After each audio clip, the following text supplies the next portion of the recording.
Welcome to the Firewolf Podcast. This is Christy Bellich.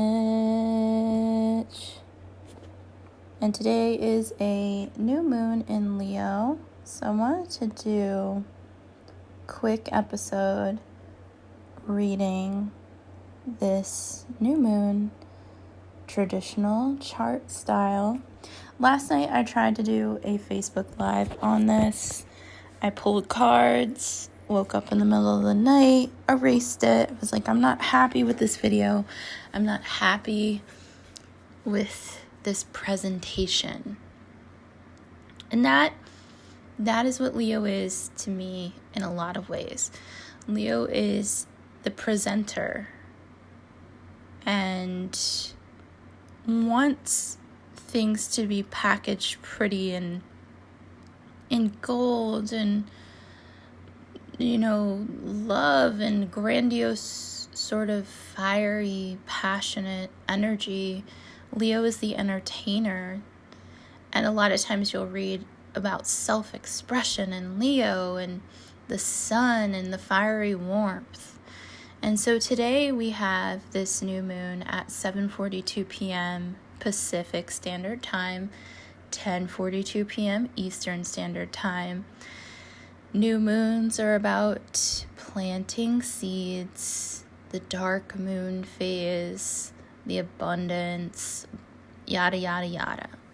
And so I'm sitting here thinking, well, things just fell the fuck apart between this, I don't know about y'all, but between that August 3rd Aquarius full moon and fucking this Leo new moon, 2 weeks have felt like 10 years. Are you goddamn kidding me? I don't know about y'all listening, but that's what it fucking feels like. It feels like since that Aquarius fucking full moon, we've had Mars square Pluto last week, which is the underworld, and now we're in the middle of this new moon saying 26 degrees Sabian symbol is the rainbow after the storm. So the Sabian symbol for this new moon is the rainbow appearing after a heavy storm, which last night I pulled the 10 of Cups on my live stream, and in the goddess deck, that is a rainbow with 10 cups saying that, your family's taken care of, your happiness is taken care of, your needs are taken care of.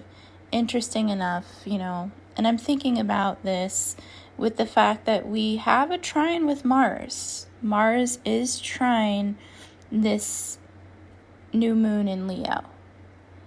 Mars is in Aries in shadow, giving us this lesson of patience, angst, anger, action, divine masculine, and I like the fact that Mercury is involved here too. Mercury is at 28 degrees Leo, very close. But we do have a quincunx here with Saturn. I'll also count Pluto and Jupiter there since they're heavily influencing this. So there are still contacts to last week's death. That's how I'm going to put it. Whatever died off in the last 2 weeks, last week, was meant to die the fuck off. Now, it's not easy. It's a heavy energy. Mars square Pluto is what a lot of astrologers are considering a war in the sky. I guess I see a lot of pop astrology terms for the battle in the sky, and I've used it too on my live streams. And I've got this directly on my Venus right now. Venus and Mars are chatting in my chart. And I know this fundamentally, I lost my housing last week.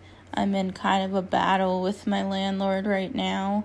And I lost my job a couple weeks ago. All the things that are falling away in my life are meant to fall away, but they're not fun fallaways. And those fallaways would have derailed me a year ago. to be quite honest. 2 years ago.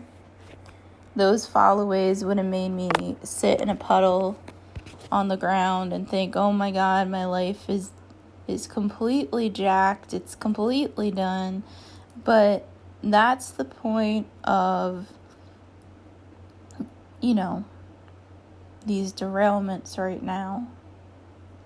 Pluto, Saturn, Jupiter, square Mars is saying, I know this from a very deep level. This Mars energy in Aries, as much as it's like, oh, I'm so done with fighting. Does this always have to be a battle? Does this always have to be a struggle? Do we always have to hustle this hard? Does it always have to be this exhausting? Does it always have to be? And then the rainbow after the heavy storm, this new moon, is saying, okay, the last 2 weeks you had to just let the tower fall, or the death card come through. Death came through your region, your territory, and now it's time to see why. Look up at the sky. The rainbow appears after the heavy storm. That is the sun, moon, Mercury trine Mars. Leo is a generally optimistic sign, very optimistic. Fire in the sky. Look up at the sun. See that the sun is still shining here, still guiding you. Even with the darkness of the moon. Even with the darkness of the moon, the sun is in Leo too. And this week we're going to have the movement of the sun into the sign of Virgo, which does put in the work. So it's saying, hey, enjoy this moment. Enjoy this. Appreciate what you had. And now this is getting towards what you're willing to work towards in your new life. I kind of look at 2020 as sectional. We're in a lot of sectionals here. And for some reason, that August 3rd to today, August 18th, was a portal, in my opinion. We have these portals. Now, some people are calling it the 8-8 portal. Some people call the 8-8 portal a psyop. I don't know. But what I do know is that we are in some sort of activation section where certain realms of consciousness, the 10 of Cups, are all coming together and tribes are forming, and whoever's coming through together comes through together. Sometimes you have shepherds or guides or spirit animals or, totems that get you through certain things. And then you all part. Because that's the lesson. We're all on this consciousness track. I'm off the rails right now, but keep talking about rails. So maybe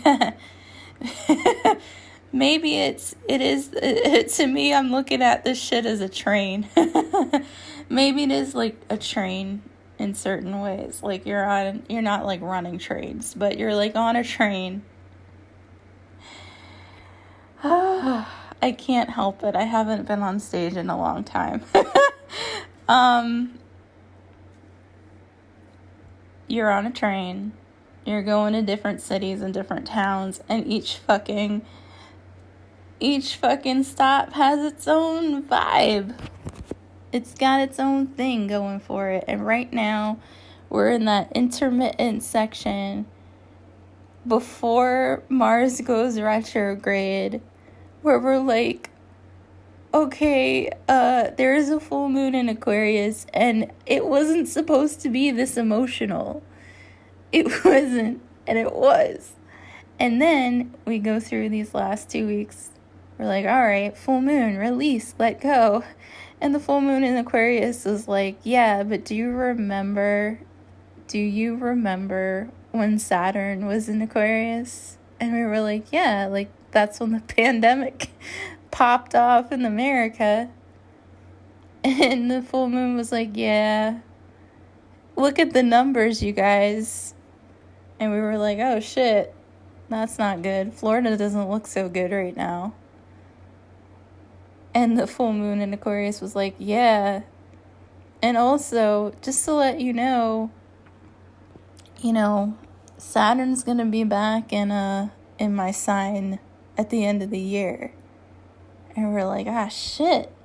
Well, at least we're going to be like flying free, right? Because you're Aquarius. You're an enterprising sign. You're the sign of the new age. Yeah, but to bring in the new age, there's got to be a purge. So Mars is going to be square Pluto next week. I fucking love astrology. And it's hilarious. Come on. You gotta laugh at this shit. It's funny shit.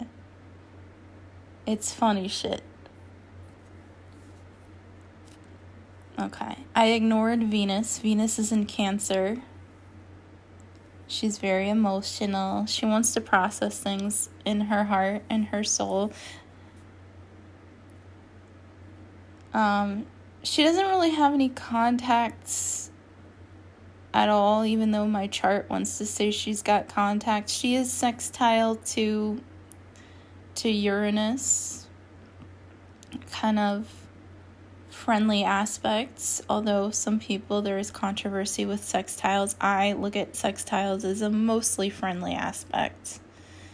With any sudden moves, she's at least going to be able to kind of navigate them. They can falter, they can shake the emotions, but there's enough emotions running around with fire right now. I'd say the predominant element right now in the sky is fire. So with all the fire in the sky right now, passions are already at the highest degree, that they can be. So what are practical solutions? Let's go. Virgo season is around the corner.